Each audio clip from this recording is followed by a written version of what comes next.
Le plus grand marché mondial est plus proche que vous ne le croyez. Active Trades vous fournit les outils indispensables pour l'atteindre. Tradez les actions, les indices et le forex avec un partenaire solide et des plateformes mondialement reconnues. Active Trades, 15 années de performance avec vous.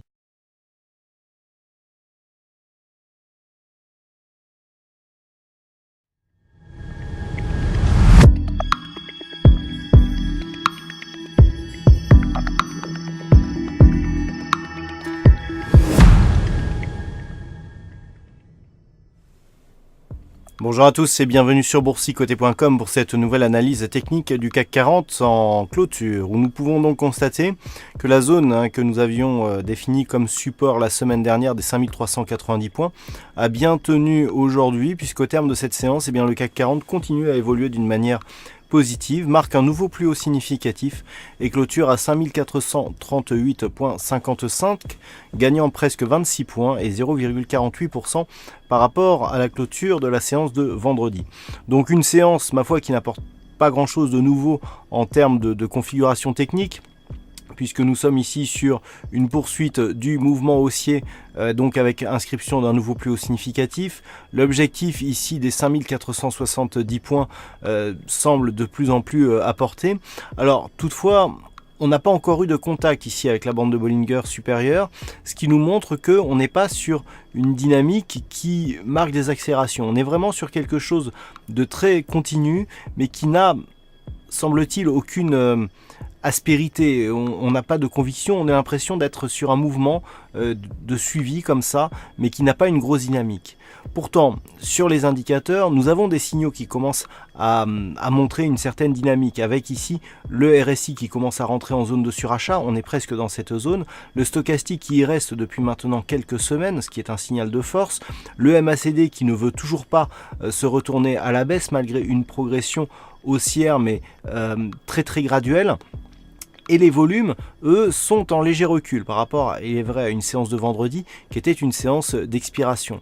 Alors, on a une conviction ici sur les indicateurs, notamment en ce qui concerne le surachat. Le MACD plafonne, on a une baisse des volumes, donc effectivement, il y a une conviction moyenne sur ce mouvement, mais celui-ci continue, on s'appuie ici de temps en temps sur cette petite moyenne mobile et on continue à inscrire de nouveaux plus hauts significatifs. Donc tant que c'est toujours le cas, on a toujours un objectif de poursuite ici de ce mouvement. Le prochain objectif donc se situe à 5470 points et ce tant que la zone de support ici des 5390 tient et n'est pas franchie à la baisse. En cas de franchissement, on aurait effectivement possibilité d'une phase de consolidation qu'il faudra au bout d'un moment arriver par subir vu la hausse continue depuis la rupture ici de la résistance oblique baissière.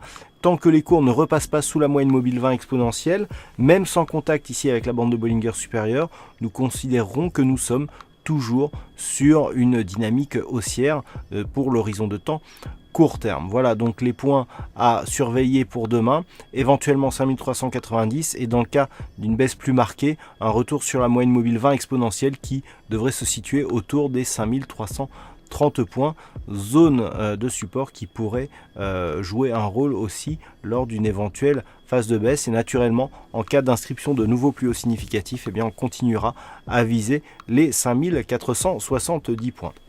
Voilà ce que l'on peut dire donc d'un point de vue technique sur la configuration du jour. D'un point de vue statistique, nous avons une probabilité qui reste haussière mais dont la conviction commence à faiblir légèrement puisqu'il y a un peu moins de potentiel par rapport à cette configuration. Le pourcentage de probabilité reste haussier à 54%, mais il baisse légèrement par rapport aux configurations précédentes. Voilà donc pour ce point en clôture.